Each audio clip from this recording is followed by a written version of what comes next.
সকলকে অনলাইন ক্লাসের অভিনন্দন জানিয়ে আমরা শুরু করতে চলেছি আবার আমাদের ইতিহাস বিষয় দ্বাদশ শ্রেণী যে অতীত স্মরণ যে অধ্যায়, সে অধ্যায়ের ক্লাস আমরা করছিলাম।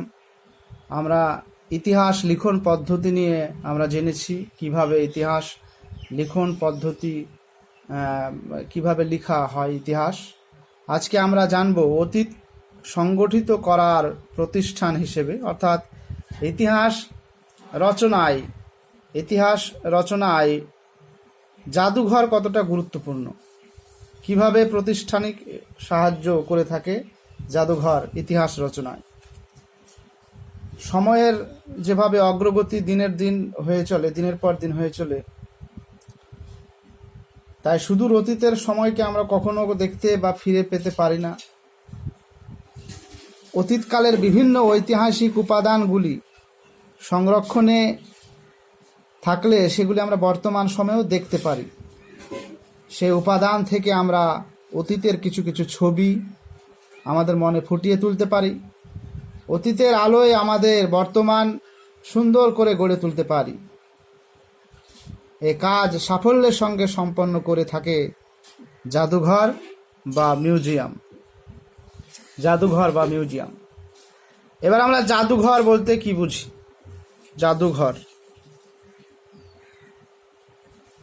জাদুঘর বা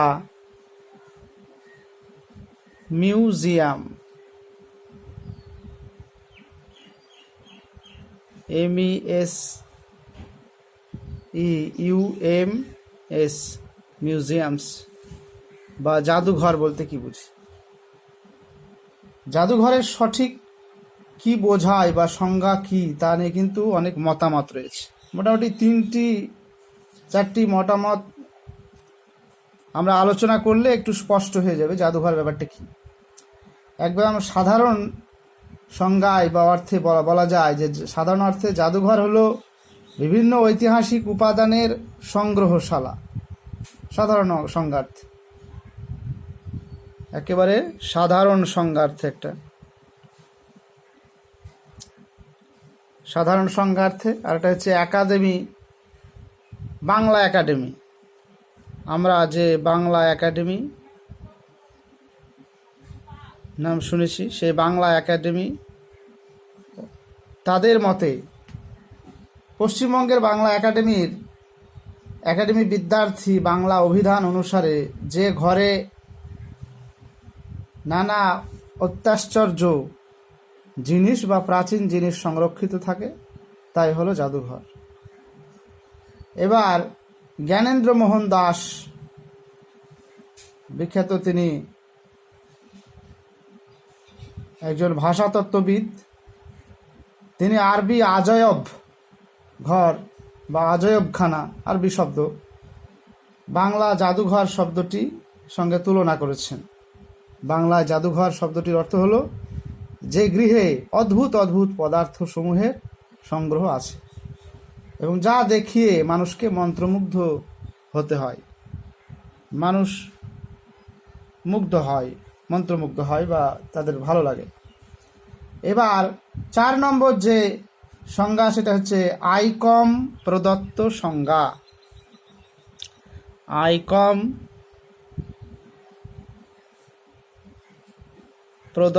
সংজ্ঞা।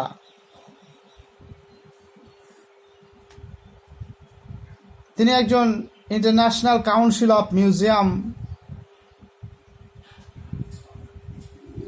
আলোচনা করতে গিয়ে বলেছিলেন যে জাদুঘর হলো একটি অলাভজনক, যাতে কোনো লাভ থাকবে না, জনসাধারণের কাছে উন্মুক্ত হবে, খোলা থাকবে সবসময়, এবং স্থায়ী সমাজসেবামূলক প্রতিষ্ঠান, যেখান থেকে শিক্ষা লাভ, জ্ঞান চর্চা, আনন্দ লাভের উদ্দেশ্যে মানব ঐতিহ্যের স্পর্শযোগ্য এবং স্পর্শ অযোগ্য জিনিস থাকবে, কিছু সংগ্রহ করা থাকবে এবং সংরক্ষণ করে সেগুলি প্রদর্শন করে এবং সেগুলি নিয়ে গবেষণা করা যাবে যে প্রতিষ্ঠানে, সেটাকে বলা হচ্ছে জাদুঘর। আমরা 4টে দিক নিয়ে চারটে মতামত নিয়ে আলোচনা করলাম জাদুঘর কাকে বলে। এবার আমরা জাদুঘর শব্দ এবং ধারণার উৎপত্তি, শব্দ ও যে ধারণা, জাদুঘরের যে ধারণা তার উৎপত্তি কিভাবে হলো সেটা আমরা জানব। একেবারে প্রাচীন মতামত ধারণা যেটা, যে জাদুঘর বলতে ঐতিহাসিক প্রত্ন সামগ্রীর সংগ্রহশালা বোঝালেও প্রাচীন গ্রিস লেখক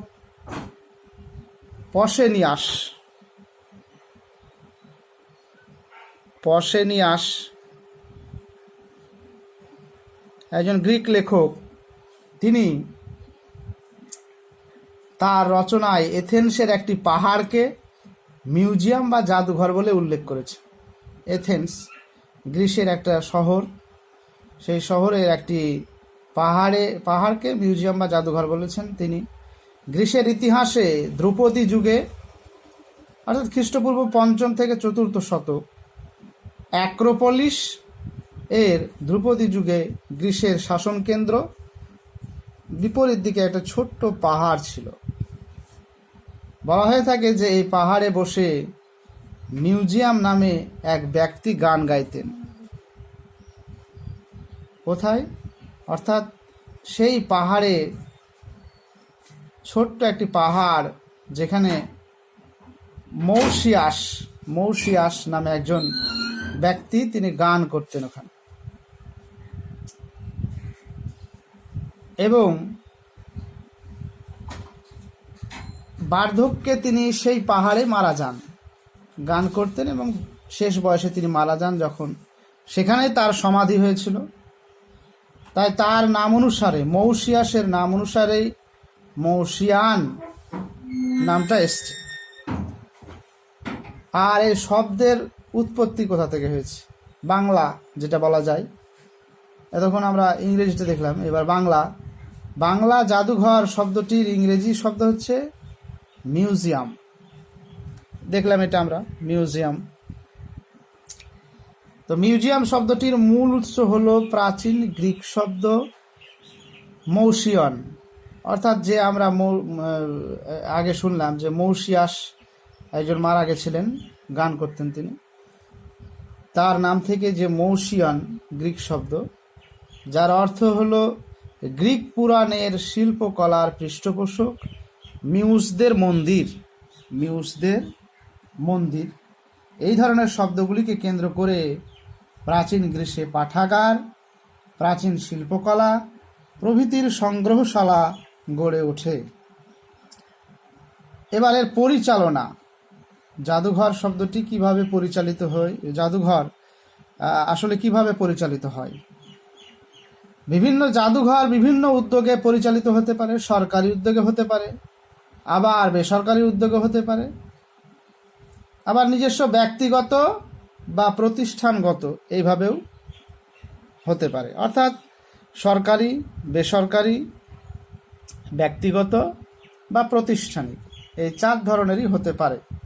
সরকারি হলে পারে সেখানে একটু খরচ কম হতে পারে বা প্রচুর জিনিসপত্র থাকতে পারে। বেসরকারি সেখানেও থাকতে পারে, কিন্তু বেসরকারির এটা যেটা প্রধান মুখ্য লক্ষ্য থাকে যে সেটা বাণিজ্যিক উদ্দেশ্যে হতে পারে, অর্থাৎ বেশি তার খরচ মানুষকে প্রদর্শনের জন্য ব্যয় বহন করতে হতে পারে। আবার কোনো মানুষের ব্যক্তিগতও থাকতে পারে, সে বিভিন্ন জিনিসপত্র তার সংগ্রহে থেকে সে মানুষকে প্রদর্শিত করতে পারে, অর্থের বিনিময়ে হোক বা যেভাবে হোক। এবার আমরা জানবো জাদুঘরের উদ্দেশ্য। জাদুঘরের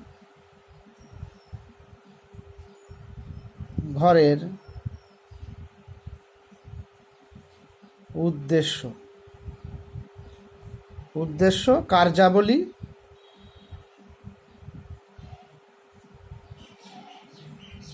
এবং গুরুত্ব নিয়ে আলোচনা করব আমরা।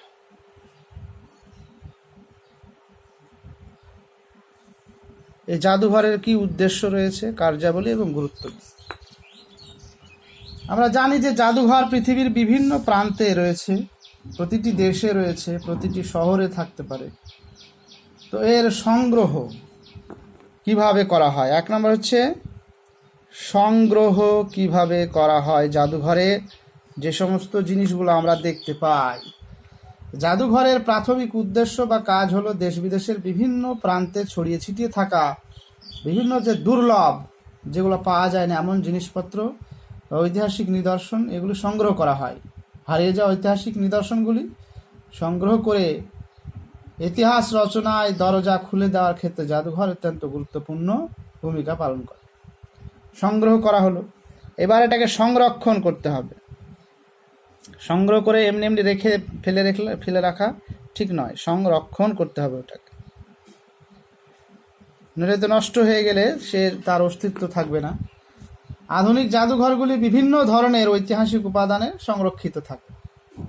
জাদুঘরের সংরক্ষিত বিভিন্ন জিনিসপত্রের মধ্যে উল্লেখযোগ্য জিনিস যেগুলো হচ্ছে সেগুলো হচ্ছে মুদ্রা, যে প্রাচীনকালের যে মুদ্রা, টাকা পয়সা, লিপি, বিভিন্ন ধরনের শিল্পকর্য যেমন ভাস্কর্য, মূর্তি, চিত্রকলা, দুষ্প্রাপ্য পুরাতাত্ত্বিক অস্ত্র, আশ্চর্যজনক বস্তু, বিজ্ঞান বিষয়ক বস্তু, পরিধেয় বস্তু, প্রাচীনকালে ব্যবহৃত এবং প্রচলিত বিভিন্ন ধরনের উপকরণ, চার্ট, মডেল, এগুলা সংরক্ষণ করা হয় এবং সেগুলা দীর্ঘস্থায়ীভাবে যাতে সংরক্ষিত থাকে তার জন্য বৈজ্ঞানিকভাবে সংরক্ষণ করে রাখতে হবে। এবার হচ্ছে প্রতিকৃতি তৈরি। 3 নম্বর, প্রতিকৃতি তৈরি।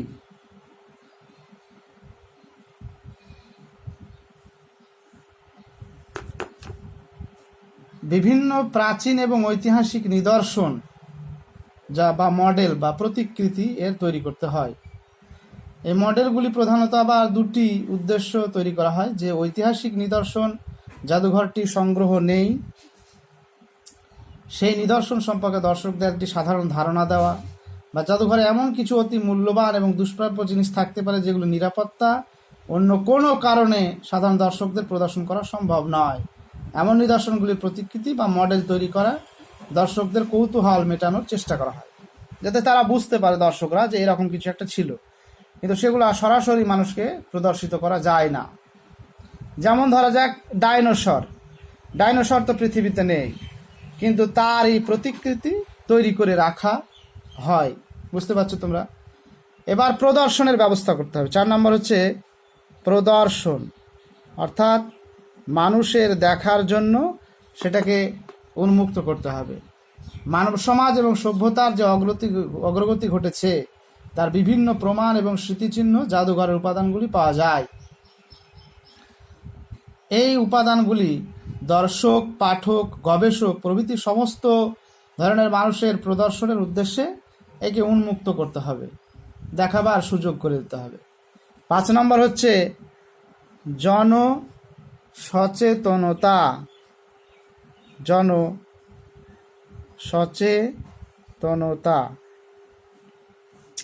অর্থাৎ বুঝতে পারছো যে জনগণের মধ্যে একটা সচেতনতা বৃদ্ধি করা এবং জাদুঘরের অন্যতম উদ্দেশ্য এবং কাজ।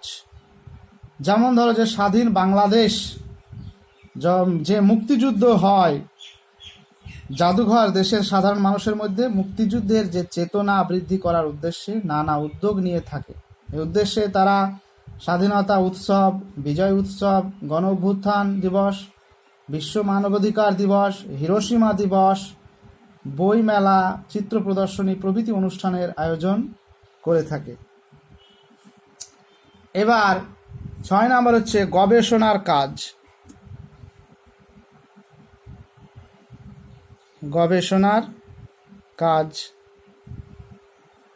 এই জাদুঘর থেকে সংরক্ষিত সামগ্রীগুলি সর্বদা পণ্ডিত এবং গবেষকদের সংগ্রহ করে থাকেন এমন নয়, কিন্তু পণ্ডিত, গবেষক, সাধারণ পাঠক, এমনকি নিরক্ষর ব্যক্তিরাও এই ঐতিহাসিক নিদর্শনগুলি পেতে পারেন।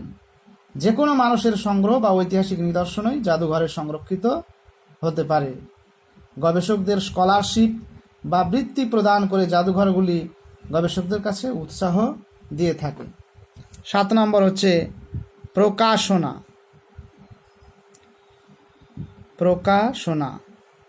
অর্থাৎ জাদুঘরের একটি প্রধান কাজ হলো বিভিন্ন বিষয়ে প্রকাশনার ব্যবস্থা করতে হবে।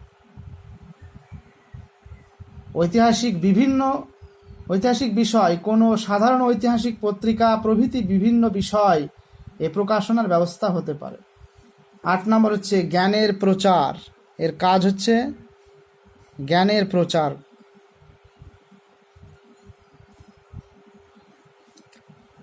আমরা জানি যে খাতা কলমে বা বইয়ে যেটা শিখবো আমরা, সেটা থেকে সরাসরি যে জিনিসগুলো আমরা দেখে শিখব তার গুরুত্ব অনেক অনেক বেশি। দৈনন্দিন পড়াশোনায় পাঠকদের যেসব ঐতিহাসিক বিষয় পড়ে থাকেন, সে বিষয়গুলি ঐতিহাসিক নিদর্শন জাদুঘরে চোখের সামনে দেখে পাঠকের মনে বিষয়টি সম্পর্কে আরও কৌতূহল ও আকর্ষণ বৃদ্ধি পায় এবং সেগুলা তার মনে প্রাণে গেঁথে যায়। 9 নম্বর হচ্ছে প্রাণবন্ত ইতিহাস। প্রাণবন্ত ইতিহাস এই জাদুঘরের মাধ্যমে যে ঐতিহাসিক উপাদানগুলিতে ইতিহাসের তাত্ত্বিকতার স্থান নেই, কিন্তু আছে অতীত ইতিহাসের একেবারে বাস্তব অস্তিত্ব। জাদুঘর তার ঐতিহাসিক উপাদানগুলির সাহায্যে ইতিহাসকে একেবারে প্রাণবন্ত করে তোলে, অর্থাৎ সরাসরি মনে হবে যে আমি সেই জায়গায় চলে গেছি। যে অস্ত্র, যে স্থাপত্য নিদর্শন, সাজসজ্জা যেগুলো আমরা দেখতে পাই, সেগুলাই আমরা একবার অতীতে চলে যাব জাদুঘর প্রদর্শনীর মাধ্যমে। 10 নম্বর হচ্ছে আনন্দ দান। এইটা আমাদের প্রত্যেকের মানুষের জীবনে খুবই প্রয়োজনীয় এবং আমাদের এটা ভালো লাগার বিষয় যে জাদুঘরের একটি গুরুত্বপূর্ণ কাজ হলো সাধারণ দর্শকদের আনন্দ দান করে থাকে। দর্শকরা সর্বদা গবেষণার দৃষ্টি নিয়ে জাদুঘরের আসবে এমন কোনো কথা নেই, কিন্তু বরং জাদুঘরে গবেষকদের তুলনায় সাধারণ মানুষের আসা যাওয়াই কিন্তু বেশি। এরূপ দর্শকদের কাছে জাদুঘর হলো হালকা জ্ঞান সংগ্রহ এবং তার সঙ্গে সঙ্গে আনন্দ পাওয়া বা আনন্দ লাভের একটা স্থান, জায়গা। আমরা যেমন আমাদের মুর্শিদাবাদের যে জাদুঘর দেখতে যাই, তার সঙ্গে সঙ্গে আমাদের শুধু যে আমরা গবেষণা করতে যাই তা কিন্তু নয়। বা কলকাতায় যে জাদুঘর রয়েছে, ভিক্টোরিয়া মিউজিয়াম রয়েছে, সেগুলো আমরা কিন্তু শুধু গবেষণার জন্যই যাই না, আমরা আনন্দ পাওয়ার জন্য বা আমাদের ভালো লাগার জন্য যাই, প্রকৃতভাবে যাই। জাদুঘর তার প্রদর্শনীর মাধ্যমে দর্শকদের সে আনন্দ দান করে আসছে এবং এইভাবে গবেষণা তথা সাধারণ দর্শকদের মনোরঞ্জন বিভিন্ন ক্ষেত্রে এবং ঐতিহাসিক তথ্য এবং তত্ত্ব সংগ্রহের ক্ষেত্রে এবং সরাসরি জ্ঞান আহরণের ক্ষেত্রে ইতিহাসের জাদুঘরের একটি অত্যন্ত গুরুত্বপূর্ণ ভূমিকা পালন করে থাকে। এভাবে আমরা আজকে দেখলাম যে অতীত সংগঠিত করার প্রতিষ্ঠান হিসাবে জাদুঘর কতটা গুরুত্বপূর্ণ কাজ করে থাকে। তার সংজ্ঞা জানলাম যে সাধারণ একটা সংজ্ঞা রয়েছে, তার বাংলা একাডেমির দ্বারা একটা সংজ্ঞা রয়েছে এবং জ্ঞানেন্দ্র মোহন দাস তার একটা অভিমত রয়েছে, আইকম প্রদত্ত একটা সংজ্ঞা রয়েছে। তারপর আমরা জানলাম জাদুঘরের শব্দ এবং ধারণার উৎপত্তি, কিভাবে জাদুঘর গ্রিক শব্দ মৌসিয়ান থেকে, অর্থাৎ একজন মৌসিয়ান নামে একজন ব্যক্তি যিনি গান করতেন, তার মারা যাওয়ার পর থেকে সেই পাহাড়ের নাম দিল মৌসিয়ান, সেখান থেকে গ্রিক শব্দ থেকে ইংরেজি শব্দ মিউজিয়াম উৎপত্তি হলো। এবং কীভাবে মানে কত ধরনের জাদুঘর থাকতে পারে, সরকারি, বেসরকারি, তারপরে ব্যক্তিগত বা প্রাতিষ্ঠানিক, এগুলো আমরা দেখলাম। তারপরে দেখলাম আমরা জাদুঘরের উদ্দেশ্য, কার্যাবলী এবং গুরুত্ব, কিভাবে সংগ্রহ করা হয় এবং তা সংরক্ষণ করতে হয়, এর প্রতিকৃতি কি রয়েছে, প্রদর্শনের ব্যবস্থা করতে হবে, জনসচেতনতা গড়ে তুলতে হবে জাদুঘরের আগে, গবেষণার কাজে কতটা সাহায্য করে, প্রকাশনার ক্ষেত্রে সাহায্য করে, জ্ঞানের প্রচারে এর অত্যন্ত গুরুত্বপূর্ণ ভূমিকা রয়েছে এবং প্রাণবন্ত ইতিহাস আমরা জানতে পারি। এবং সর্বশেষে এই জাদুঘর থেকে গবেষক বা ইতিহাস লেখার কাজের মানুষের সঙ্গে সঙ্গে বেশি বেশি মানুষ সেখানে আনন্দ পাওয়ার উদ্দেশ্যে যায়। আজকে আমাদের এই বিষয় আমরা শেষ করলাম। আগামী দিনে আমরা পরবর্তী দিন আমরা আলোচনা করব জাদুঘর বিকাশ সম্পর্কিত সংক্ষিপ্ত ধারণা, কিভাবে জাদুঘর আস্তে আস্তে বিকাশ লাভ করলো এবং জাদুঘরের যে প্রকারভেদ, ব্যক্তিগত সংগ্রহ, এগুলো নিয়ে আমরা আগামী দিন আলোচনা করব। আশা করি তোমরা সকলে বুঝতে পেরেছো। তোমাদের সকলকে ধন্যবাদ এবং সবাই ভালো থাকবে এই আশা এবং আকাঙ্ক্ষা রেখেই আজকের ক্লাস এখানেই ইতি করছি। ধন্যবাদ সকলকে।